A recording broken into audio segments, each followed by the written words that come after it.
Hello అండి. నా పేరు వచ్చేసి Shaik Jafar Sadiq. Welcome back to career with Jafar.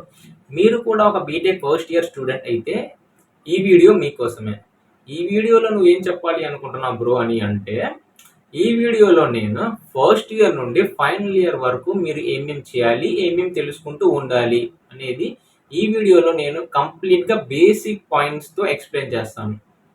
ఓకేనా? వీడియో అయితే లాస్ట్ వరకు చూసేయండి. ఇప్పుడు నేను అబ్జర్వ్ చేసింది ఏంటి అని అంటే, ఫస్ట్ ఇయర్ స్టూడెంట్స్ చాలామంది కన్‌ఫ్యూషన్‌లో ఉంటారు. ఏమని? నాకు అసలు బేసిక్ ప్రోగ్రామ్స్ తెలీదు. నాకసలు ప్రోగ్రామింగే రాదు అని, నాకసలు జాబ్ వచ్చిద్దా రాదా అని చెప్పి ఏవేవో ఆలోచిస్తూ ఉంటారు. నేను చాలా అబ్జర్వ్ చేశాను. నన్నడిగితే మీరు అసలు ఆలోచించాల్సిన అవసరమే లేదు. ఎందుకు అని అంటే, నువ్వు ఒక ఫస్ట్ ఇయర్ స్టూడెంట్‌వి మాత్రమే. థర్డ్ ఇయర్ స్టూడెంట్ కాదు. ఫైనల్ ఇయర్ స్టూడెంట్ అయితే అస్సలు కాదు. నువ్వు ఫస్ట్ ఇయర్ స్టూడెంట్‌వి మాత్రమే. ఈ టైంని నువ్వు మంచిగా యుటిలైజ్ చేసుకున్నా, మంచి జాబ్ అనేది నువ్వు క్రాక్ చేయగలవు. ఓకేనా? ఈ టెన్షన్స్, ఈ థాట్స్ అన్ని పక్కన పెట్టేయండి. మెయిన్ థింగ్ ఫస్ట్‌లీ నువ్వేం చేయాలి అంటే, బేసిక్ ప్రోగ్రామ్స్. ఇప్పుడు నువ్వు ఫస్ట్ ఇయర్ కదా! Maximum of colleges C or Python ఉండేది. సి తీసుకుందాం. ఇప్పుడు సి లాంగ్వేజే ఉంది. ఆ సి లాంగ్వేజ్‌లో లూప్స్ కానీ, ఫంక్షన్స్ కానీ అసలు ఏమేమి ఉంటాయి అనేది మీరు తెలుసుకోండి బేసిక్స్. అది ఎప్పుడు ఇంప్లిమెంట్ చేయాలి, ఎలా చేయాలి, ఏ కండిషన్స్‌లో యూజ్ చేసుకోవాలి అనేది మీరు తెలుసుకోండి. దానితో పాటు మ్యాథమెటిక్స్, మీరు ఏ బ్రాంచ్ అయినా సరే మ్యాథమెటిక్స్‌లో మీకు ఖచ్చితంగా గ్రిప్ ఉండాల్సిందే. ఓకేనా? మ్యాథమెటిక్స్‌లో మీకు ఖచ్చితంగా గ్రిప్ ఉండాల్సిందే. అది మీరు ఏ బ్రాంచ్ అయినా కావాల్సింది. ఓకేనా? నెక్స్ట్ థింగ్ వచ్చేసి ఏంటి అంటే కమ్యూనికేషన్ స్కిల్స్. ఈ మాట నేను లాస్ట్ వీడియోలో కూడా మీకు చెప్పి ఉన్నాను. కమ్యూనికేషన్ స్కిల్స్ అయితే ఖచ్చితంగా ఉండాల్సిందే. నా దగ్గర ఒక మంచి ఐడియా ఉంది. ఆ ఐడియాని నేను మా ఫ్యాకల్టీకి కానివ్వండి, నా ఫ్రెండ్స్‌కి కానివ్వండి మంచిగా ఎక్స్‌ప్రెస్ చేయలేకపోతే ఆ ఐడియా నా దగ్గర ఉండి వేస్ట్. అర్థమవుతుంది కదా! సో మీరేం చేయాలి అంటే మీ కమ్యూనికేషన్ స్కిల్స్ అనేది మెల్లిమెల్లిగా ఇంప్రూవ్ చేసుకోండి.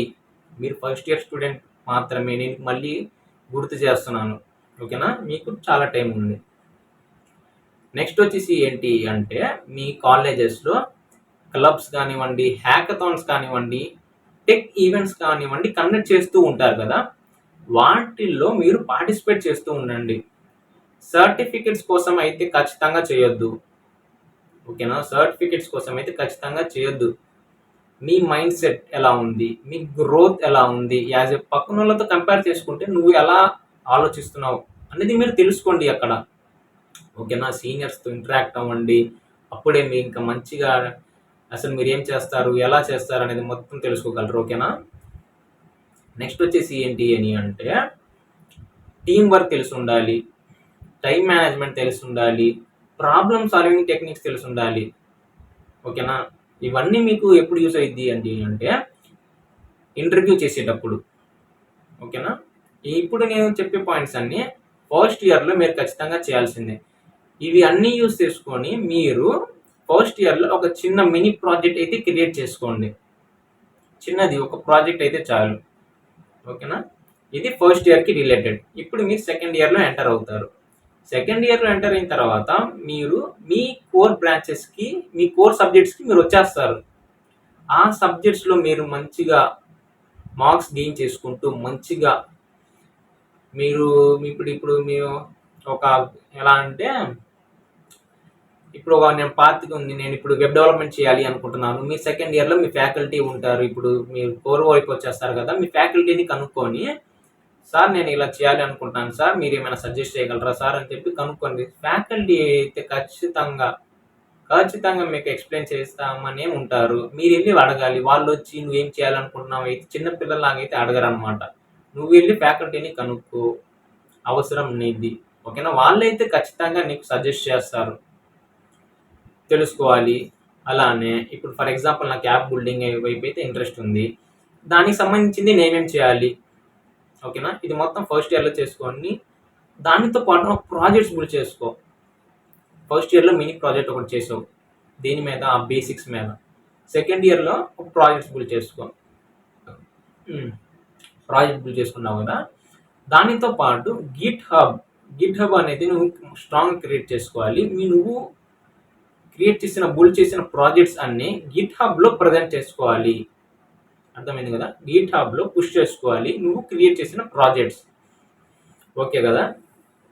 ఇంకా వచ్చేసి ఏంటి అని అంటే, ఇప్పుడు నువ్వు థర్డ్ ఇయర్లో ఎంటర్ అవుతావు.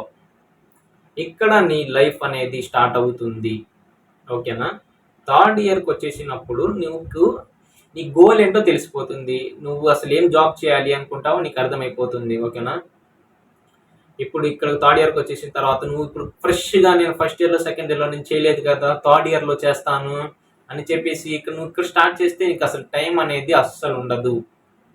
ఓకేనా? ఎప్పుడు ఏ ఇయర్లో ఉన్నా ఆ ఇయర్లోనే కంప్లీట్ చేసుకుంటా ఉంటేనే మీరు థర్డ్ ఇయర్కి వచ్చిన తర్వాత మీకు బర్డెన్ అనేది తక్కువ అవుతుంది. అప్పుడు మీరు ఈజీగా బ్యాలెన్స్ చేయగలరు. ఓకేనా? అప్పుడు ఫస్ట్ ఇయర్లో సెకండ్ ఇయర్లో మీరు వాటి మీద మంచిగా గ్రిప్ తెచ్చుకుంటే థర్డ్ ఇయర్లో మీరు ఇంకో కోర్స్ కానీ లేకపోతే అదే కోర్స్ మీద మీరు మీ స్కిల్ మీద మాస్టర్ చేయగలరు ఈజీగా. ఇంటర్న్షిప్స్ చేస్తారు. ఇంటర్న్షిప్స్ అయితే ఖచ్చితంగా చేయాల్సిందే. ఓకేనా? ఇంకా ఏంటి అని అంటే మీ రెజ్యూమ్ అనేది స్ట్రాంగ్గా బిల్డ్ చేసుకోవాలి థర్డ్ ఇయర్లో. ఓకేనా?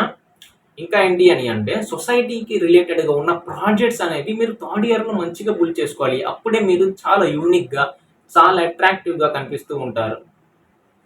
ఓకేనా? ఇంకా ఏంటి అని అంటే ఫైనల్ ఇయర్లో మీరు మెల్లిగా ఇప్పుడు ఎంటర్ అవ్వలేరు. ఫైనల్ ఇయర్కి వచ్చేసిన తర్వాత మీకు ఒక కాన్ఫిడెన్స్ అయితే వచ్చేస్తుంది. ఏమని? ఫస్ట్ ఇయర్లో సెకండ్ ఇయర్లో థర్డ్ ఇయర్లో ఈ పాయింట్స్ అన్ని నేను కవర్ చేశాను. సో ఇప్పుడు నేను నెక్స్ట్ స్టెప్ అయితే ఈజీగా వేయచ్చు అనే కాన్ఫిడెన్స్ అయితే వస్తుంది.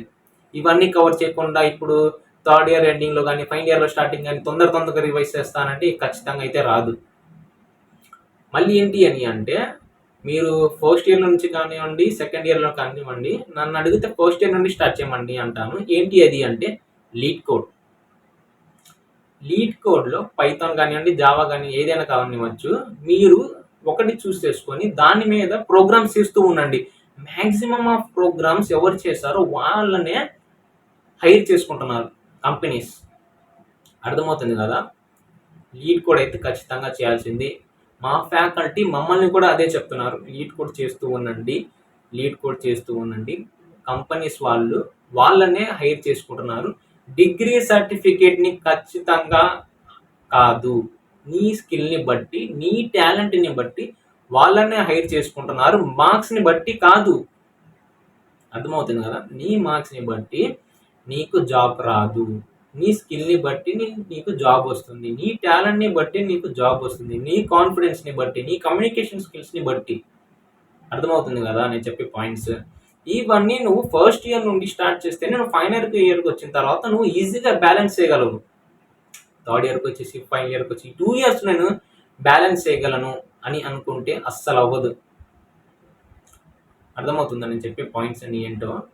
ఫస్ట్ ఇయర్ నుండి నువ్వు మెల్లిగా నేర్చుకుంటూ వస్తే ఫైనల్ ఇయర్కి వచ్చిన తర్వాత నీకు ఉండిద్ది కాన్ఫిడెన్స్, నాకు జాబ్ ఎందుకు రాదు అని ఉంటావు. ఫస్ట్ ఇయర్లో ఏమని ఆలోచిస్తావు? నాకు అసలు జాబ్ వచ్చిద్దో రాదో అని ఆలోచిస్తావు.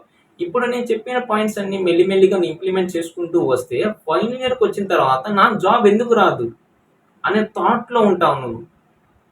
ఓకేనా? మీ రెజ్యూమ్ అనేది స్ట్రాంగ్గా బిల్డ్ చేసుకొని ఉంటావు. నువ్వు ఈ రెజ్యూమ్లో మళ్ళీ నీ స్కిల్స్ కింద ఏమేమి పెడతావు? నా ఫ్రెండ్ అది పెట్టాడు, నా బ్రదర్ ఇది పెట్టాడు అని చెప్పేసి నువ్వు మొత్తం పెట్టే మాగది. నీకు ఒక్క స్కిల్ ఉన్నా సరే ఆ స్కిల్ నువ్వు పెట్టు రెజ్యూమ్ కింద. ఓకేనా? దాని మీదే నీకు క్వశ్చన్స్ అనేది రైజ్ అవుతాయి. నువ్వు ఈజీగా ఆన్సర్ చేయగలవు. వాళ్ళు ఏదో పెట్టారు, వీళ్ళు ఏదో పెట్టారు, నేను కూడా అదే పెడతానని చెప్పి పెట్టావు అనుకో, దానికి సంబంధించిన క్వశ్చన్స్ నిన్ను అడుగుతారు, నువ్వేం చేయలేవు అప్పుడు. అర్థమవుతుందా? నీకు దేని మీద ఇంట్రెస్ట్ ఉందో ఆ స్కిల్ మీద నువ్వు అక్కడ ప్రజెంట్ చేస్తే రెజ్యూమ్ మీద దాని మీద నువ్వు ఆ టాపిక్ మీదే నీకు క్వశ్చన్స్ అనేది రైజ్ అవుతాయి. అప్పుడు నువ్వు ఈజీగా అయితే ఆన్సర్ చేయగలవు. ఓకేనా? ఇంకా నువ్వు ఫైనల్ ఇయర్లో ఏం తెలుసుకోవాలి అంటే ఇంటర్వ్యూస్ ఎలా ఫేస్ చేయాలి, జాబ్స్ అనేవి ఎలా క్రాక్ చేయాలి. ఓకేనా? దీనితో పాటు నీకు టీం వర్క్ అయితే ఉండాలి. హెచ్ఆర్ రన్స్ అని చాలా ఉంటాయి. నీకు ఇప్పుడు ఫస్ట్ ఇయర్ నుండి మెల్లిమెల్లిగా వస్తూ ఉంటే ఫైనల్ ఇయర్కి వచ్చిన తర్వాత నీకు బేసిక్ ఐడియా అయితే వచ్చేస్తుంది. నువ్వు ఏ ప్రాబ్లం అయినా నువ్వు ఫేస్ చేసుకోగలవు. ఓకేనా? ఇది అండి నేను ఈరోజు చెప్పాలనుకున్న టాపిక్. ఈ టాపిక్ మీకు కొంచెమైనా యూజ్ అవుతుంది అని మీరు అనుకుంటే లైక్ చేసి సబ్స్క్రైబ్ చేసి మీ ఫ్రెండ్స్కి అయితే తొందరగా షేర్ చేసేయండి, వాళ్ళ ఫ్యూచర్ కూడా బాగోవాలి కదా. అంటే దాని నెక్స్ట్ వీడియోలో మళ్ళీ ఇంకా కొత్త కాన్సెప్ట్తో కలుసుకుందాం. Bye bye.